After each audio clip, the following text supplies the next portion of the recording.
Italy's seen a record number of migrants arrive this month, and patience there is rapidly running out. The influx is sparking anger and resentment in Italian communities being forced to house them, such as Gurino in the northeast. An offensively worded note was posted at the entrance to a church there, telling refugees to go to their Iraqi caliphate with al-Baghdadi, who lives in arms, essentially then equating them with jihadis. Locals earlier blocked the entrance to their town in protest at the arrival of 12 migrant women and their children last week.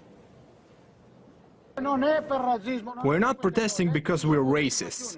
We understand the situation, but our region is isolated. We don't have anything.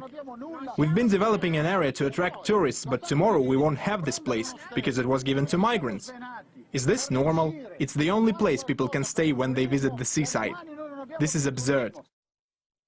However, there is some sympathy too for the refugees. This support rally was staged in the province's capital. They marched on their local government's HQ with banners welcoming the newcomers. Although on a national level the pressure is mounting, the Italian Prime Minister has heavily criticised fellow EU countries for their handling of the migrant crisis. Matteo Renzi here targeted countries building walls and fences which stop the refugees moving through, and he added that Italy wouldn't be able to continue to keep taking the same number of refugees next year. And these are the figures that are worrying him. Over 150,000 refugees arrived by sea this year, with a record 27,000 in October alone. And then last year the number of arrivals was slightly less, and nearly all of the migrants came from Africa. Italy now wants the EU to approve an extra €3.9 billion to deal with the crisis next year. We spoke to a geopolitical analyst for Limes Online who says that Italy has been abandoned by the EU and Rome can't handle the issue on its own. We are left alone in terms of the border sharing of the people that we're getting.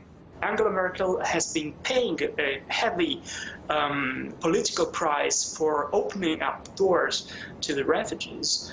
If we keep on getting refugees in Italy and the other European countries don't allow us to relocate them in the other parts of the European Union, we will end up being another campsite for refugees. This is a problem also from a humanitarian point of view, because this would mean that people who could not be assisted in the best way, because one single country, or big and resourceful that it can be, cannot handle this problem alone.